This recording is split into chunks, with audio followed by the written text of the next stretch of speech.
जय हिंद समाजवादी साथियों, पूर्वांचल की इन 5 सीटों पर सपा के दमदार जिताऊ प्रत्याशियों के नाम का ऐलान। जी हां, आज हम बात करेंगे समाजवादी पार्टी के मुखिया अखिलेश यादव जी को लेकर, जो लगातार चर्चाओं का केंद्र बिंदु बने हुए हैं। जैसा कि आप लोगों को पता है, अब उत्तर प्रदेश में 10 विधानसभा सीटों पर उपचुनाव होने जा रहा है। जहां पर 10 विधानसभा सीटों पर उपचुनाव होने जा रहा है, वहीं पर सपा मुखिया अखिलेश यादव जी दिन रात मेहनत कर रहे हैं। मेहनत करने के साथ साथ लगातार पार्टी के नेताओं कार्यकर्ताओं से मिल रहे हैं और लगातार मजबूती के साथ उत्तर प्रदेश की जो 10 विधानसभा सीटों में जो उपचुनाव होने जा रहा है, उसमें जो अखिलेश यादव ने लोकसभा के चुनाव में इस बार जो बेहतरीन प्रदर्शन किया है, उस प्रदर्शन के तहत अखिलेश यादव जी ने जो पीडीए के नारे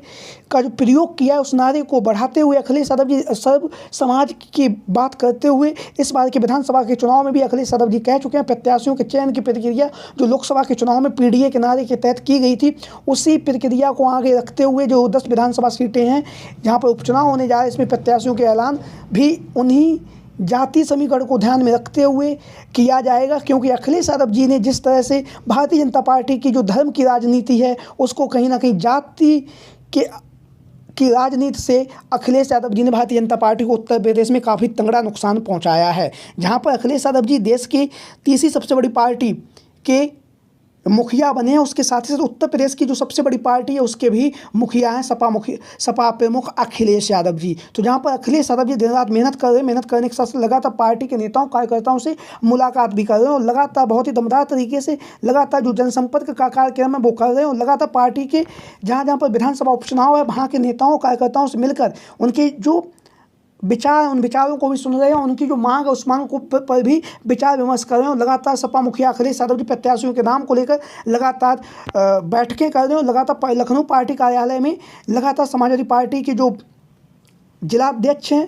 चाहे विधानसभा अध्यक्ष, उनसे मुलाकात करते हुए लगातार प्रत्याशियों के नाम को लेकर मंथन का दौर है वो जारी है। तो आज हम बात करेंगे पूर्वांचल की उन 5 विधानसभा सीटों को लेकर जो लगातार चर्चाओं का केंद्र बिंदु बनी है और ऐसे खबरें आ रही कि इन सीटों पर सपा मुखिया अखिलेश यादव जी के द्वारा इन प्रत्याशियों के नाम भी तय हो चुके हैं। तो हम बात करेंगे पहले जो मिल्कीपुर की जो विधानसभा सीट है, जहाँ से अवधेश प्रसाद जी विधायक हुआ करते थे लेकिन वह अब सांसद हो चुके हैं। तो मिल्कीपुर की विधानसभा सीट पर अब उपचुनाव होगा, जहाँ पर मिल्कीपुर की विधानसभा सीट पर उपचुनाव होगा। यहाँ से समाजवादी पार्टी के प्रत्याशी के रूप में अजीत प्रसाद जी, जो अवधेश प्रसाद के पुत्र हैं, उनका टिकट तय माना जा रहा है। अखिलेश यादव जी के द्वारा दिशा निर्देश दिए जा चुके हैं। तो लगातार जो अजीत प्रसाद जी हैं वह मिल्कीपुर की जो विधानसभा सीट है वहाँ पर जनसंपर्क का कार्यक्रम लगातार चुनाव प्रचार कर रहे हैं, लगातार लोगों के सुख दुख में भी शामिल हो रहे हैं अजीत प्रसाद जी, जैसा कि आप लोग इन तस्वीरों के माध्यम से देख भी रहे हैं। दिन में 4-4, 5-5, 6-6 जनसभाओं को भी संबोधित कर रहे हैं, लगातार नुक्कड़ सभाएं भी कर रहे हैं और बहुत ही मजबूती के साथ मिल्कीपुर की विधानसभा सीट से समाजवादी पार्टी के प्रत्याशी के रूप में अजीत प्रसाद अपनी दावेदारी पेश कर रहे हैं।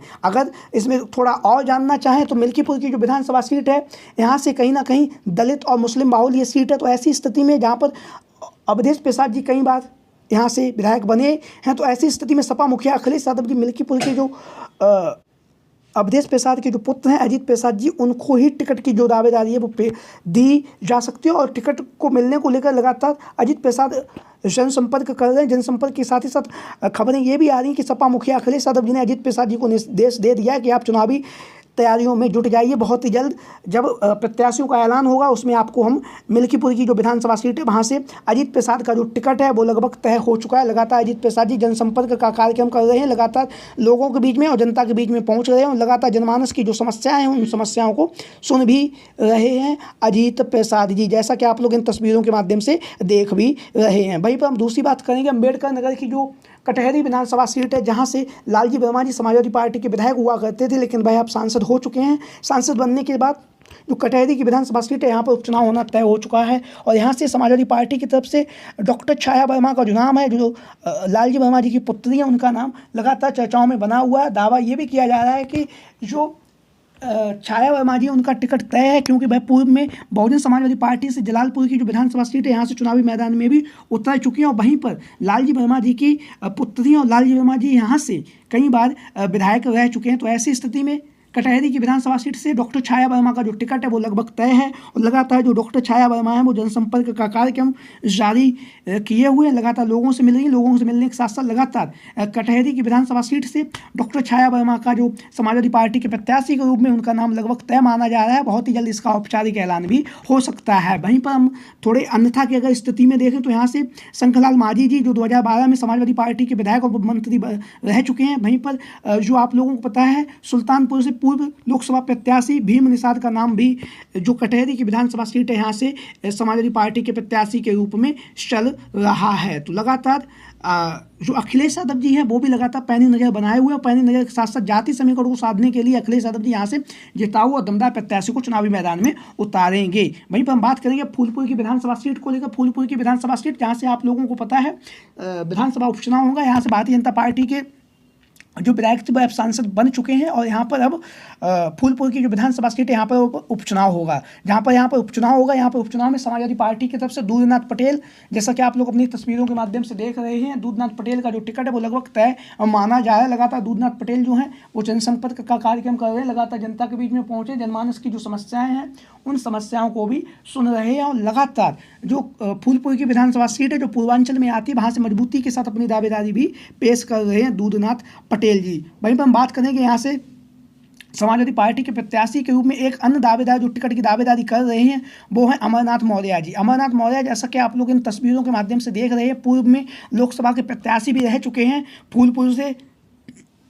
हालांकि वह जीत नहीं सके लेकिन उन्होंने जो भारतीय जनता पार्टी एनडीए के जो प्रत्याशी थे उन्हें बहुत ही करारी टक्कर दी है और करारी टक्कर देने के साथ ही साथ लगातार जो अमरनाथ मौर्य जी हैं उनको फूलपुर की जो विधानसभा सीट है वहाँ पर टिकट की दावेदारी के लिए इनका नाम भी चल रहा है, क्योंकि फूलपुर की जो विधानसभा सीट है वहाँ से समाजवादी पार्टी लोकसभा के चुनाव में बेहतरीन प्रदर्शन करके आगे बढ़ी थी। वहीं पर हम बात करेंगे आगामी मंझवा की जो विधानसभा सीट है जो पूर्वांचल में ही आती है। पूर्वांचल की जो मिर्ज़ापुर जिला, मिर्ज़ापुर के ज़िले में जो मंझवा की विधानसभा सीट है वहाँ से आती है। तो जैसा कि आप लोगों को पता है डॉक्टर रमेश चंद्र बिंद इनका नाम लगातार चर्चाओं में बना हुआ मंझवा की जो विधानसभा सीट है वहाँ से, क्योंकि यह लोकसभा के चुनाव में भी जो मिर्ज़ापुर की लोकसभा सीट है वहाँ से समाजवादी पार्टी के प्रत्याशी और इंडिया गठबंधन के संयुक्त प्रत्याशी रह चुके हैं। हालांकि यह चुनावी मैदान में जीत नहीं सके लेकिन इन्होंने वहाँ पर कड़ी टक्कर दी है भारतीय जनता पार्टी के प्रत्याशी को। तो मंझवा की जो विधानसभा सीट है यहाँ से रमेश चंद्र बिंद का नाम लगातार समाजवादी पार्टी के प्रत्याशी के रूप में लगातार बहुत ही दमदार तरीके से चल रहा है और लगातार जो जाति समीकरण का जो आंकड़ा है उस आंकड़े के हिसाब से भी रमेश चंद्र बिंद कहीं ना कहीं वहाँ से अच्छे दावेदार हो सकते हैं। वहीं पर बात करेंगे यहाँ से अन्य प्रत्याशी के रूप में तो यहाँ से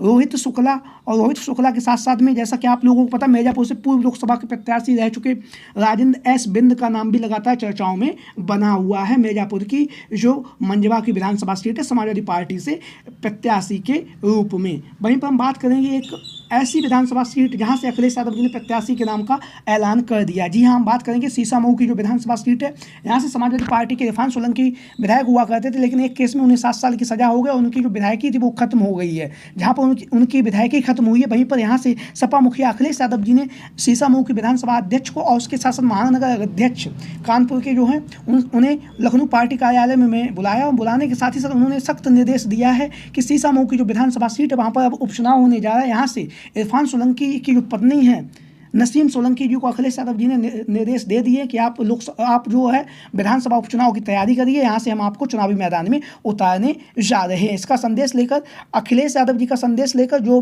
विधानसभा अध्यक्ष थे और जो महानगर के अध्यक्ष थे वो नसीम सोलंकी के पास पहुंचे और नसीम सोलंकी ने भी अखिलेश यादव जी के फैसले का स्वागत किया। उन्होंने कहा है कि हम चुनावी मैदान में लड़ने के लिए तैयार हैं, जनता हमारे साथ है। तो आप लोगों की क्या राय इन संभावित दावेदारों को लेकर? सभी साथी कमेंट बॉक्स के माध्यम से अपनी राय जरूर दें। इसके साथ ही साथ जो भी साथी चैनल पर आज पहली बार आए वो चैनल को सब्सक्राइब करें, वीडियो को लाइक करें। वीडियो को अंत तक देखने के लिए आप सभी का बहुत बहुत धन्यवाद एवं आभार। जय हिंद, जय भारत।